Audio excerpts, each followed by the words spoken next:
So just want to say welcome back to the Wellbeing for Education Return Training Part 2.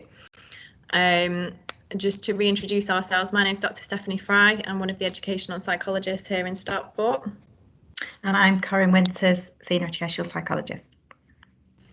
Okay, so this is part 2 to the course that we started last Tuesday. Hopefully we're not going to have as many IT issues this morning, fingers crossed. So last week we focused on the whole school college approach to wellbeing in response to the COVID-19 pandemic, and today we're going to have a more specific focus looking at areas that children and young people may be particularly struggling in.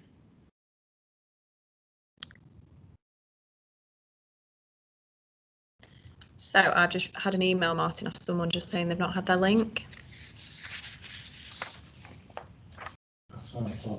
Okay, thank you. Has that been sent to me? No, it's been sent to me. Okay, so we've got the overview here. So the webinar training this morning is divided into 6 sections. For dissemination with your staff, you can use each section as a bite-sized block of learning for the within school implementation. As with webinar 1, all of the key messages are applicable with age-related adaptations for the whole school college community of pupil and staff and parent carers' wellbeing. And there's more learning for different age groups available in the resources that are accompanying this training at the end, and we'll talk a bit more about those later on. In this session, we're going to be introducing the concept of social scaffolding, which is listed under section 1. Now, social scaffolding is used to describe how our relationships support each other, and this applies to all ages, children, education staff, parents, carers, everyone. In organisations like schools and colleges, this refers to social support, which is both between peers and across the organisation from top to bottom. As we discussed last week, the majority of the content in the training has been directed, and Corinne and I have reduced it from a whole day's worth of training to 2 webinars, which are around sort of 90 minutes long each, mainly just to make it more manageable for you to disseminate it to your staff. Now, this webinar has a lot of content and it covers a lot of topics, so we don't want you to be overwhelmed by this. The idea is that we want to give you the information to feel confident to approach these issues at a whole school level. And later on, we will also have a section on signposting to other people when necessary, and there are lots and lots of resources included at the end of this webinar as well. And then, like we mentioned last week, further support from us will be available via the supervision sessions, which will run from January to Easter, which again we'll mention towards the end of the training this morning. So, key messages. This is just a reminder really from webinar 1. So the principles described throughout the webinar apply to all ages and people, from parent to child and from teachers to senior management and to all other school and college staff.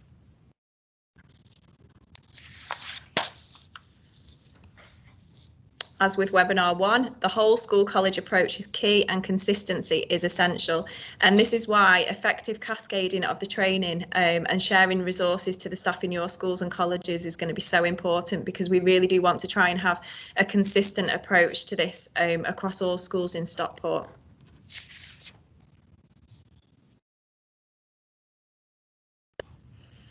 So here are the key learning objectives for this morning, and you may want to share these with your staff when you cascade the training in your own settings. As in webinar 1, we want to emphasise that the aim is to avoid inappropriate labelling of ordinary distress as illness, while still being alert to the important relative minority who do have poor mental health and who need more support.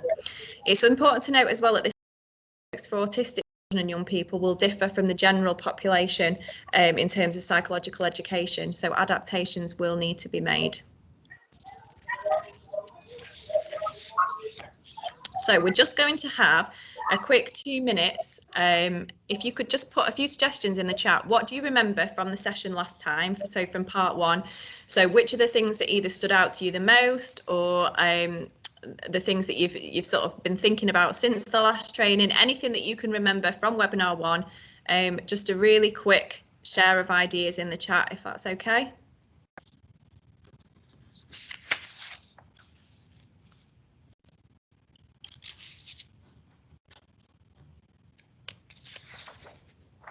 Hopefully you remember something other than how poor the IT was.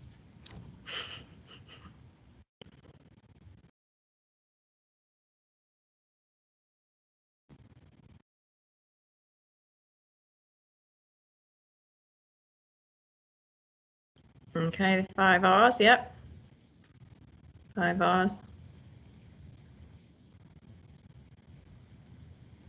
Can't read all of that one, I'll just click on it. So the 5 R's for interaction. I've been thinking about how this is more challenging working in bubbles, yeah. That every interaction is an intervention, yeah.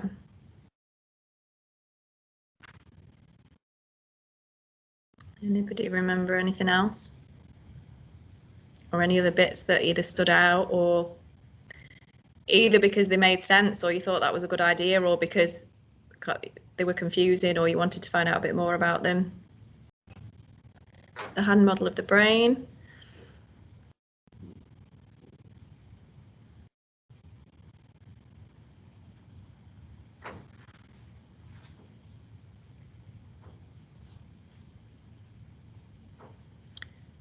The first aid, look, listen and link, yeah.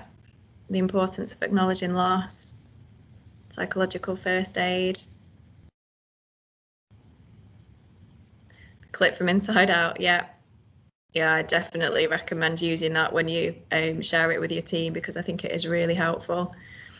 Some great tips about how to boost staff wellbeing in school. Other schools shared some good ideas. Yeah, we had a lot of good ideas about that zone model. Yeah.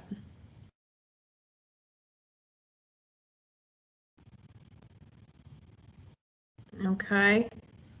So lots of parts of it have been remembered there, and like we said last time, today it's not so much going to be about introducing lots of new ideas, so we're going to be sticking with the same frameworks, but it's about further embedding them and applying them to different situations and to different contexts. So if we move on to section 1.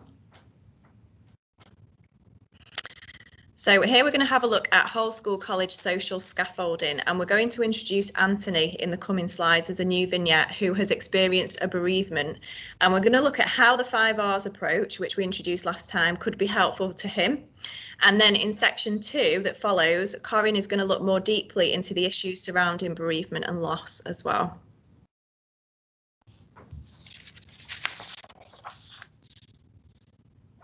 Okay, so here are our reminders then. So I don't think anyone actually mentioned the 5 key principles of recovery, but this is the reminder of the core framework that we're focusing on throughout the whole training. So we've got the 5 key principles of recovery, and this is the overarching ethos, the overarching approach that we want every school to aim to take.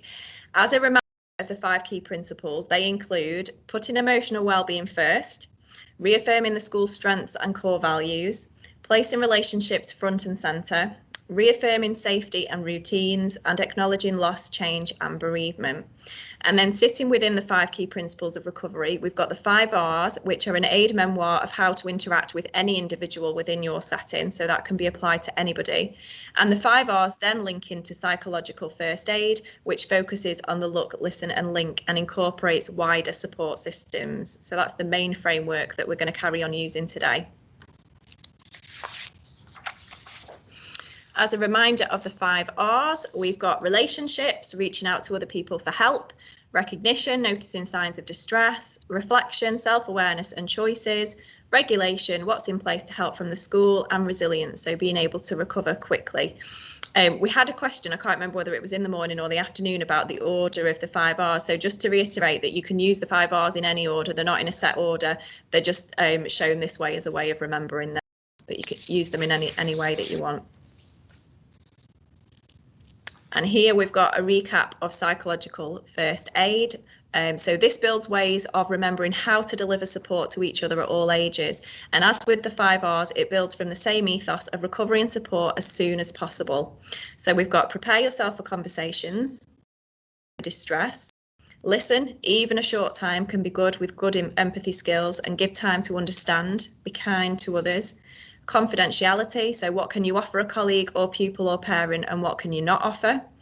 Consider any practical problem solving you can with the child, parent or carer. Don't feel that you have to solve everything, and never underestimate and being kind really does matter and make a difference. Link to sources of support, so remember the ordinary community activities like clubs, religious groups, sports, charities, etc. Plan support if possible. Try to book in a time to meet with people and discuss This is supportive as that person then knows when it's going to happen and they know that it's going to happen. As already mentioned, consider the communication needs of certain groups within your settings. So, for example, children with autism, and the specific tools that you might need to employ to understand what they're struggling with. Okay, so at the end of last week, we set a little homework task, which was to try to use the 5Rs in an interaction in school. And that could have been with anybody, with a pupil, a member of staff, or a parent. So I just want to ask now if anybody managed to use the 5Rs during an interaction in the week we've just had. And if you did, could you give us a little overview of that, how it went, and how well you felt the framework fitted in with that interaction, or if it helped inform what you did with that person? So we'll just give you a couple of minutes to just have a think, and if anybody has got any ideas that they could share, that would be really good. Again, just put them in the chat.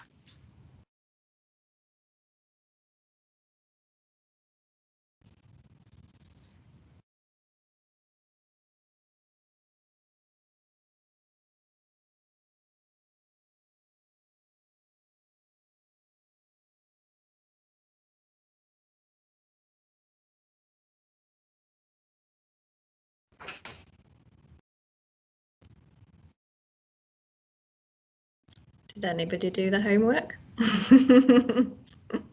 If anyone's got a lot to say and they think they don't know how they're going to fit it in the chat, you can always put your hand up and we can unmute you and you can talk if you find.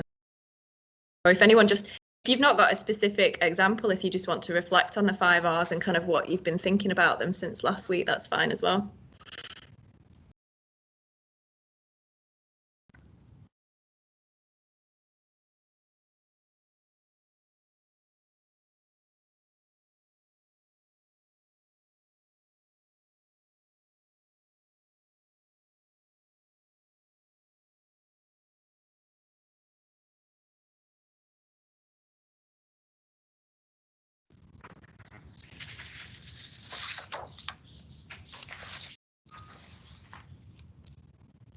Okay, so in attack meeting, I had the 5Rs in mind. Okay, yeah. That's interesting as well, because we wouldn't necessarily always think about applying something in a multi-agency type meeting like that. So that's really useful. Yeah. Anybody else got anything they want to share?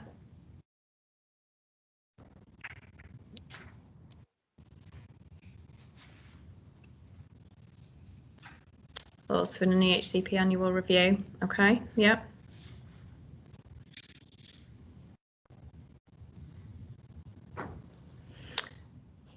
We have a student on placement, and I don't think I've the 5Rs completely, but it did make me think about our meeting, and I started with a check-in to see how she was. It made me think about how this is harder when relationships are not developing as they usually would.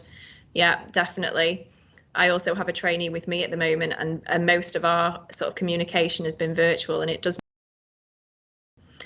Someone else has said, just generally being aware of this in all of my interactions, a good simple message for all staff to follow, definitely. And that was one of the kind of main messages that we wanted from last week, is that it isn't rocket science, it is a simple message. But we think that if everybody can have an understanding of it and everybody can apply it consistently in their settings, then it really will make a difference. So thanks for putting that, because that's really helpful. Oh. Someone pressed enter too quickly.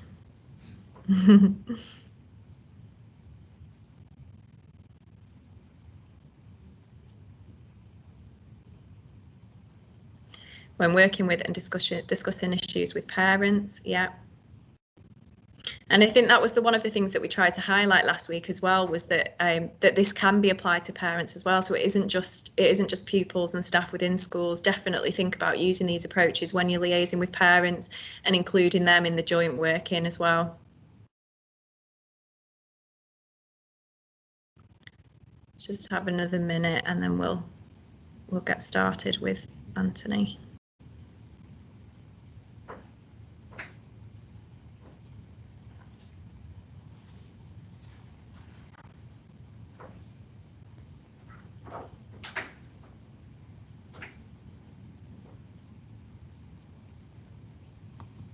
Okay, I think we'll make a start. I mean, I think one of the things that me and Corinne mentioned last week as well was the fact that like I said, we'd done the whole days. I'll read that one in a minute, but we'd done the whole day's training on this. And then even after that, it still took us quite a while to sort of really get a clear picture in our heads about how those three things with the 5 R's, the psychological first aid, how that all fitted together.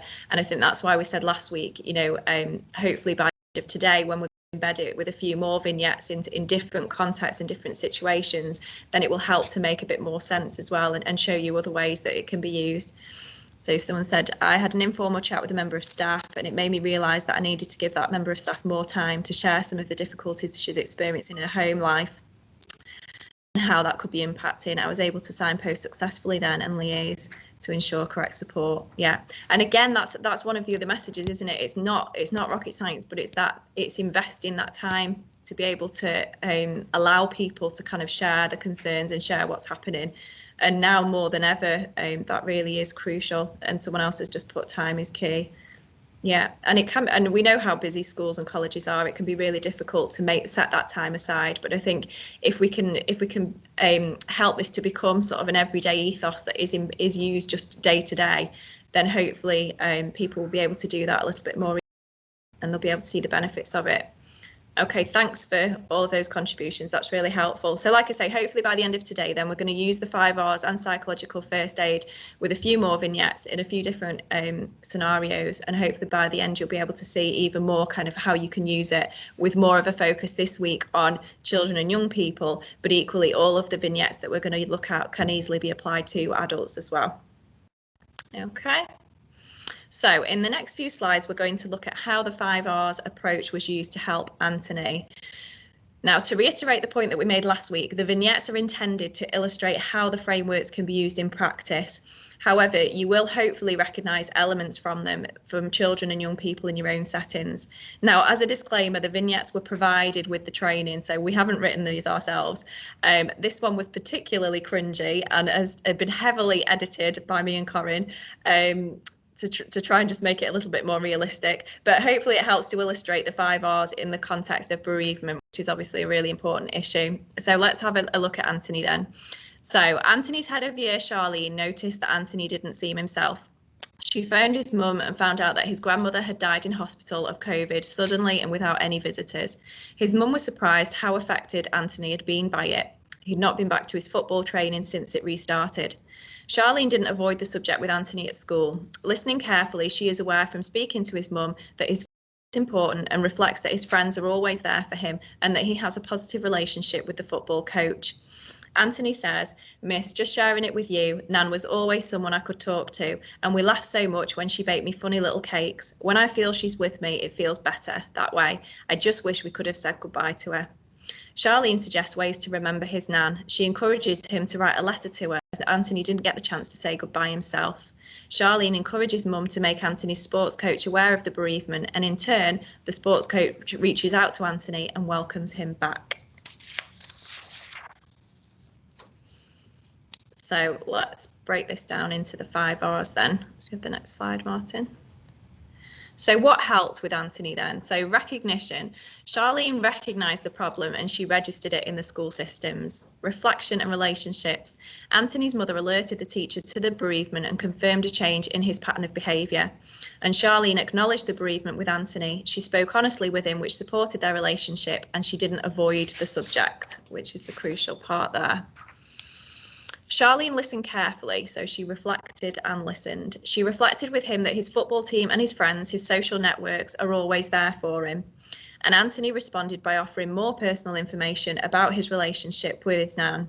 So Charlene and Anthony's school recognised the problem. Charlene supports the relationship and she's reflected carefully in the conversation with Anthony. She also made use of the psychological first aid framework by linking him to other sources of support. Notice how the benefits of Charlene's approach, which highlights the use of the 5 R's aid memoir, leads to relationship building. It builds habits of resilience and supports Anthony's sense of agency. And it's worth noting here also that there will be an impact on Anthony's mum's sense of agency, because she's also been provided with practical ideas to support him and a practical next step in having the conversation with his coach. So continuing the story of what happened. Resilience and regulation. Charlene helped Anthony build his resilience through regulating his emotions by writing a letter, so use of creativity. She reached out to Anthony, building their relationship and recognizing that this is a process of help.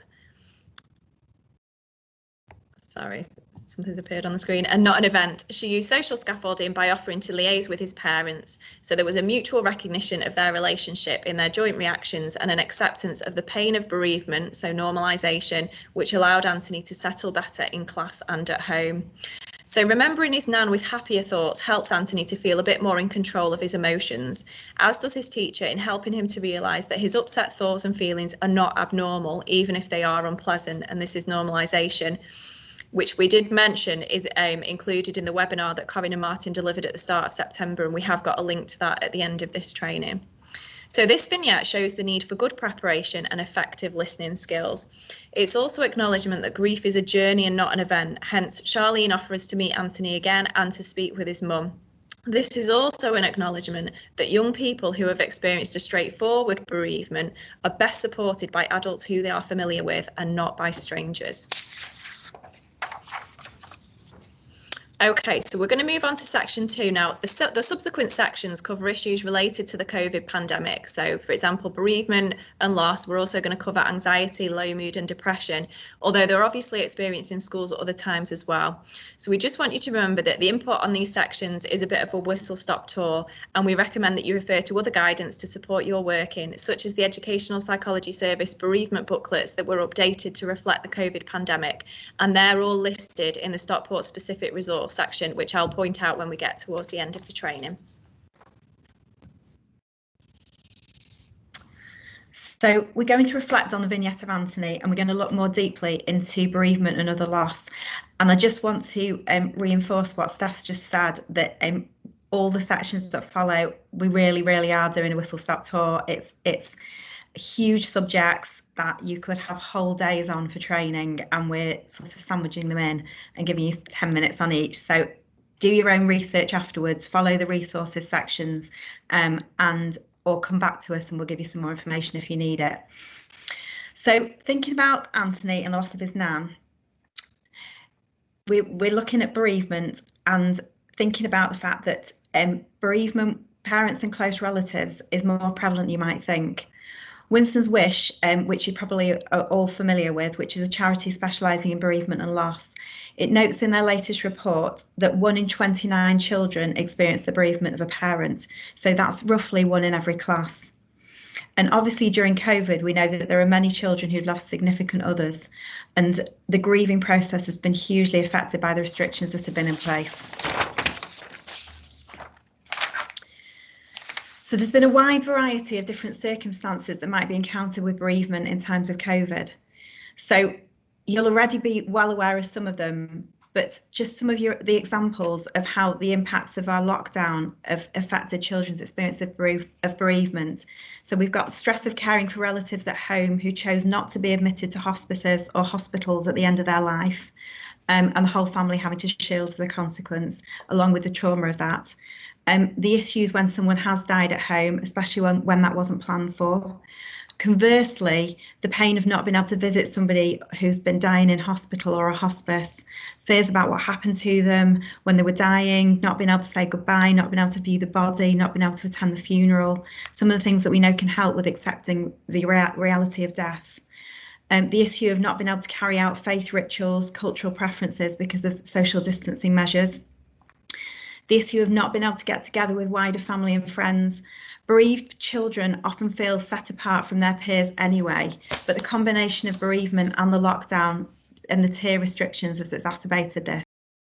And with it, we need to remember that children who've been bereaved of causes other than COVID-19. So as a rough metric, if we're comparing the summer period, there were 41,000 deaths that were associated with COVID in the UK during the first wave. But there were also over 250,000 non-COVID related deaths between lockdown and early August. So there's been a huge number.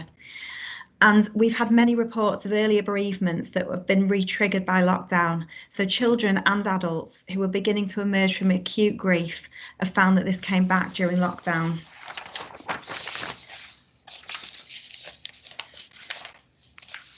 So just picking out a few important elements from this slide, really. Very important to model the use of concrete language, avoid euphemisms, replace terms like passing away with dying, generally using dead or died rather than gone or lost. You are familiar with Seasons for Growth. I know that there's quite a few people that are trained up within the authority, but those of you who are will be aware of Worden as 4 tasks of grieving. So this is really similar to the grief cycle, and we've got the grief cycle illustrated in our bereavement booklets if you want to source them from the resource section. So Worden, he outlines that there's no particular order because grief doesn't follow straight lines, but he sets out 4 tasks. So task 1 is accepting the loss. Task 2 is acknowledging the pain of the loss. Task 3 is adjusting to a new environment. And task 4 is reinvesting in the reality of a new life. So as I've said, no order, but those are the 4 tasks really that the grieving process goes through. So this really is a slide that is just to trigger you to be able to think about the actions that you could be taking, and you could use this as a staff group learning exercise. You could ask your staff to list the vulnerabilities that they're aware of amongst the children in their class, and this can be used to develop action plans to support these particular children. So basically looking at what other vulnerabilities there might be that sound difficult to somebody.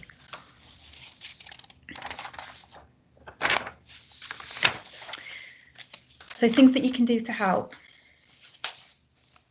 So remembering paramount that grief is a journey. So as I've already said, it's not linear. Children and adults alike can move in and out of their grief, and they'll revisit it as they grow, and this is part of the journey.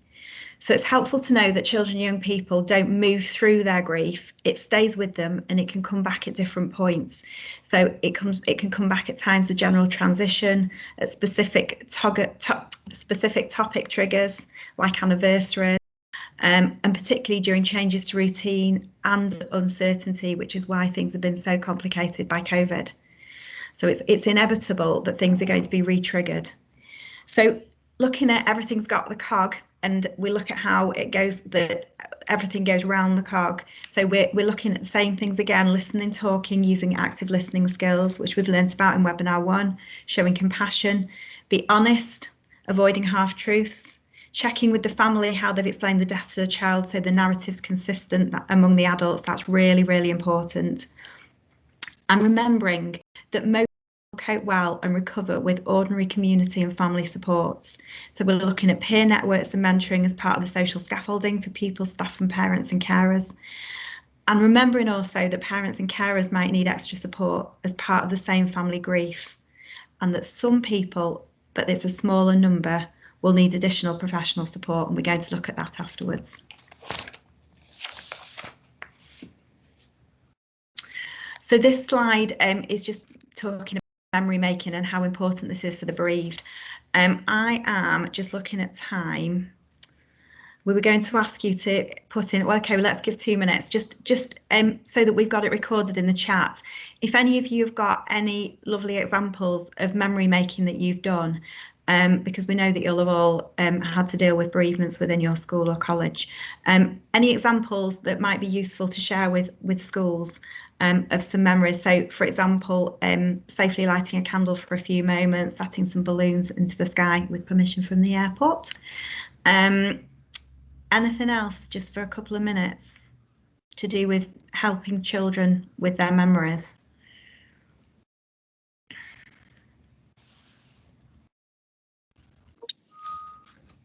Memory book, that's a great one.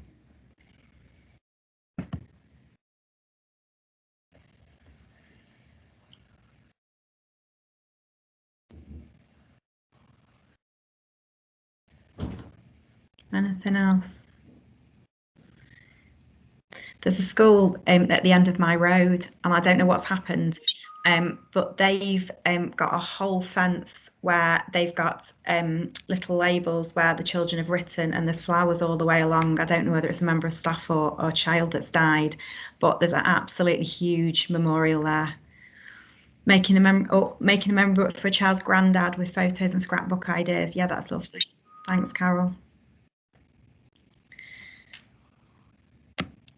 photos and trinkets that mean something to the young person. I can't move the chat further up or down. Always, at our part of a Christmas concert, we always get families to light a candle for those who've gone whilst the children sing. Not this year though. Yeah. So it's how COVID is making us have to readjust. A butterfly garden at school for a child that died. That's a lovely idea. Loads of ideas for memorials.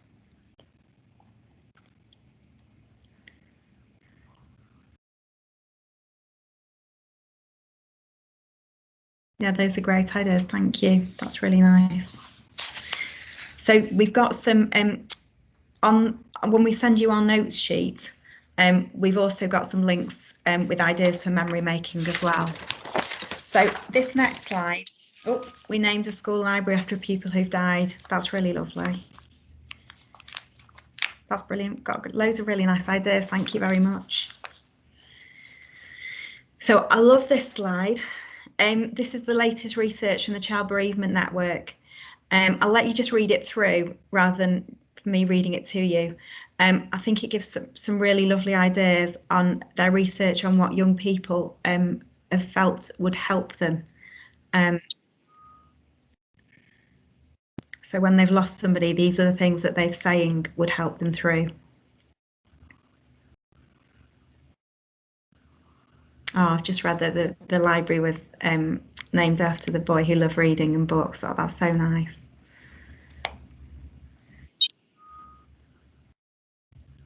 And the school's got an award for a TA that died, which is the kindness award. Oh, there's such lovely ideas here.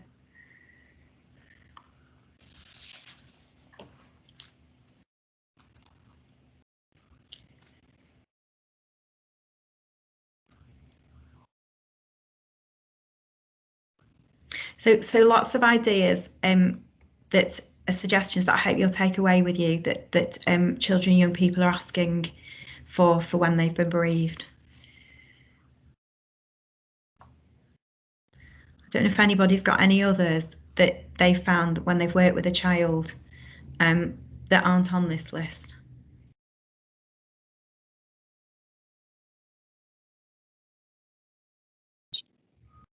The reflective garden and bench named after a member of staff. Lots of memorials. Member of staff died last week.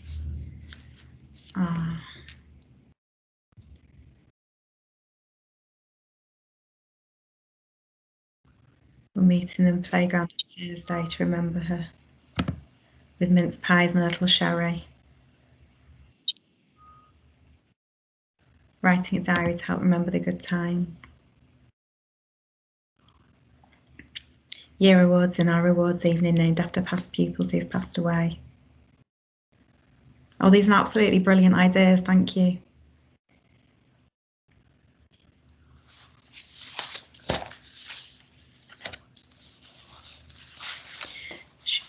So this slide is a useful topic in discussions with parents, carers and pupils.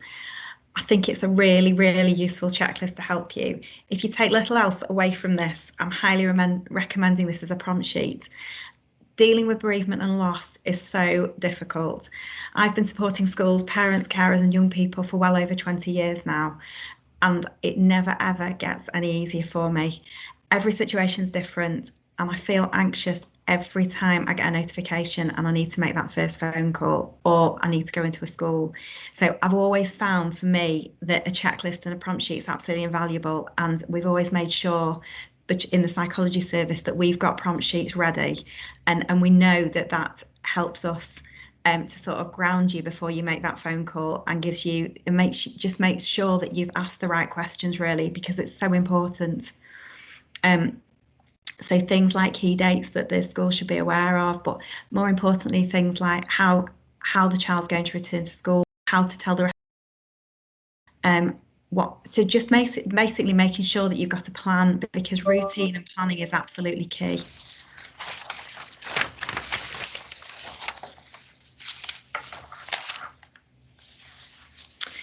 So this slide's self-explanatory really. It's focusing on other losses and the ones that we know that are occurring at the moment. They're reminding you of the actions to take and using the approaches that we've already discussed. So we're moving away from bereavement a little bit.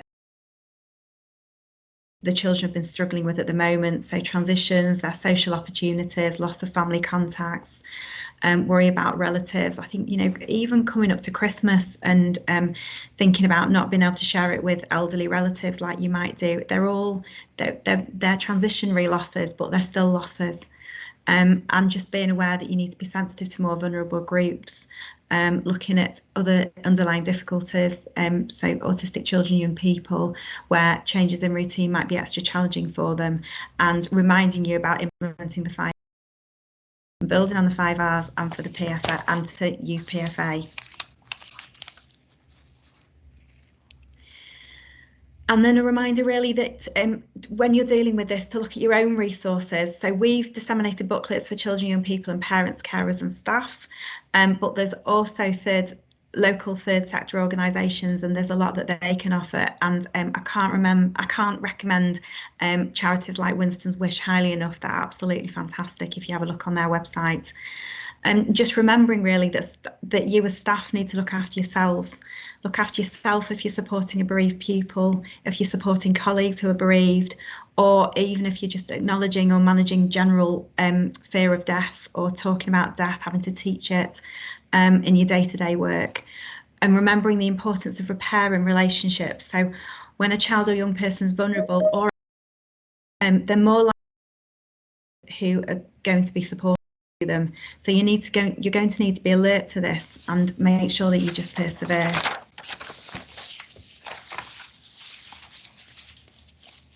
So this is a reminder from webinar 1.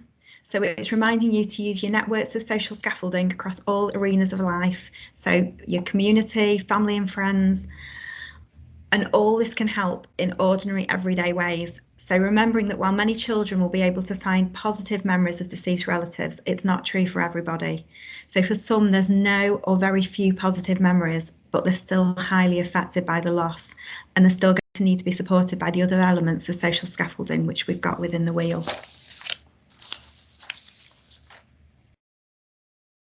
So when you take this back to your staff, we've had this slide back in webinar 1.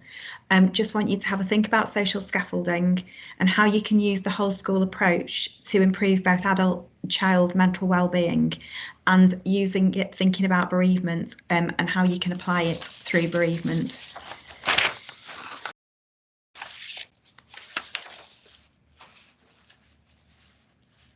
So we've got a nice little picture of a road. And just looking really at behaviours that might indicate that a child or young person needs more support.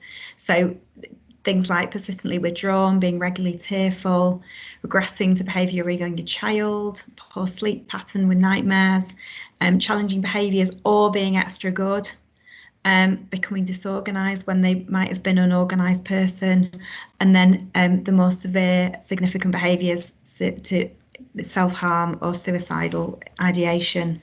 So again, we're looking at, if you've got a young person who's got additional needs such as autism, you need to look for things like shutdowns and meltdowns, which are common signs of bereavement, loss or distress for this group. And at the bottom of this slide, so when you get your notes, same thing, we've included useful websites and resources that will help with this too. So beware of anyone showing too many problems for too long, and we're going to look at that in another slide about how long you should be leaving it before you request some support. And also in bold, we've got here that if a school or college experiences the death of a pupil or staff member, seek specialist help. So there's a very, very specific critical incident plan that the local authority have got in place, and your head teacher will know how to action that and the process that then follows.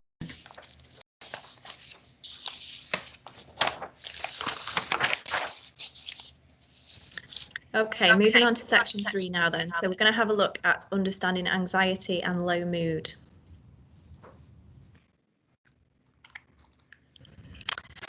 So stress is a response to current challenges, and it's normal to have some, especially in extraordinary times like we're going through at the moment with the pandemic. Anxieties are fears and worries that can occur without any objective threat. So it's really important to remember that some stress and some anxiety or worry is perfectly normal and everybody will experience it at some point. But when there's too much stress, anxiety and worry for too long, then symptoms or disorders can emerge. So anxiety symptoms and disorders, low mood or depression symptoms and disorders, and stress symptoms and trauma. And again, like we keep reiterating, remember that anxiety and stress will manifest themselves differently in everybody, and especially in children and young people who have additional needs. So what's the key psychology then of anxiety and low mood? Well, anxiety usually has fear and avoidance of the feared thing at its core, whereas low mood usually has loss, demotivation and rumination at its core. Now, it's helpful to remember that often children can't identify that what is anxiety, and so it manifests as different types of behaviour. And sometimes, especially with younger children, they're fearful without actually knowing exactly what it is that they're fearful of. So how does knowing about the patterns of psychology help us to know what to do? Well, knowing about these core patterns helps set a direction for how to support the person. So remember, like we keep coming back to, remember your social scaffolding as described earlier with the community-wide options for engagement, resources, either virtually in the current climate or in person. Also, knowing the core patterns helps to orientate within the frameworks that we've been talking about. So remember, the age memoir of the 5 R's definitely apply in this situation. What should we look out for with anxiety then? So here are some things that you might notice. Avoiding things that are linked to the fears, wanting to spend a lot of time alone. So for example, seeking out quiet areas like the library at break times in school, not interacting in class or being a perfectionist, worrying about getting things right, looking physically anxious, so they might appear tense or on edge or shaky, suffering from temper outbursts or freezing if demands are placed on them, having difficulty concentrating, having difficulty sleeping or suffering from stomach aches, headaches, anxieties, and becoming more clingy to parents or having episodes of school refusal, especially in older pupils. So when you disseminate the training, a useful exercise to do with your staff could be to think about what anxiety actually looks like. So it can be useful to make the link between physical symptoms and feelings, thoughts and behaviour.